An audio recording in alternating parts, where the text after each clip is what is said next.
বলা হয়েছে 3 দিন স্কুল বন্ধ করে ঘরে বসে তারা ডিজিটাল শিক্ষা নেবে। চতুর্থ শ্রেণীর একটা ছাত্র জবাব দিয়েছে, আমাদের আর জবাব দেওয়ার দরকার। অনলাইনে ক্লাস করে এই 60টা পরিবার নন মিন হলে 50টা ফ্যান চলবে, তাহলে এদিকে 50টা ফ্যান চলতেছে, ওদিকে চলতেছে 5। তাহলে আপনার কোনটা বেশি সাশ্রয় মনে হয়? আপনার দুই দিক দিয়ে তো চিন্তা করে দেখলে সাশ্রয় তো ক্লাসেই ক্লাস করা। ও বলেছে এনার্জি সেভ করতে গিয়ে আমরা একটা ক্লাসে 50 জন 60 জন বসে লেখাপড়া করি, একজন শিক্ষক থাকেন। এই লেখাপড়া করতে গিয়ে আমাদের মাথার উপর 4-5টা ফ্যান ঘুরে। এখন বলতেছেন বাসায় বসে শিক্ষা নেব, তো বাসা তো এক একজনের আলাদা, তাহলে 60 জনের মাথার উপরে 60টা ফ্যান ঘুরবে, তো এনার্জি সেভ করলেন কোথায় আপনারা? আপনারা উল্টা পথে চলতেছেন।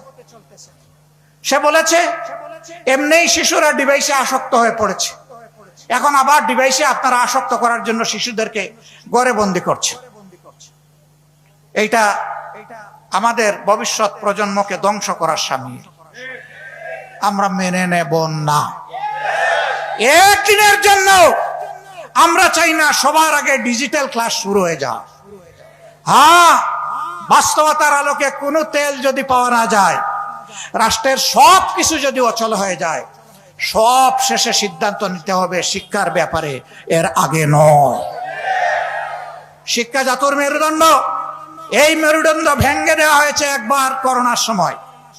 কোন সুরত উঠে দাঁড়ানোর চেষ্টা করা হচ্ছে, আবার ভেঙে দিবেন, আমরা তা মানব না।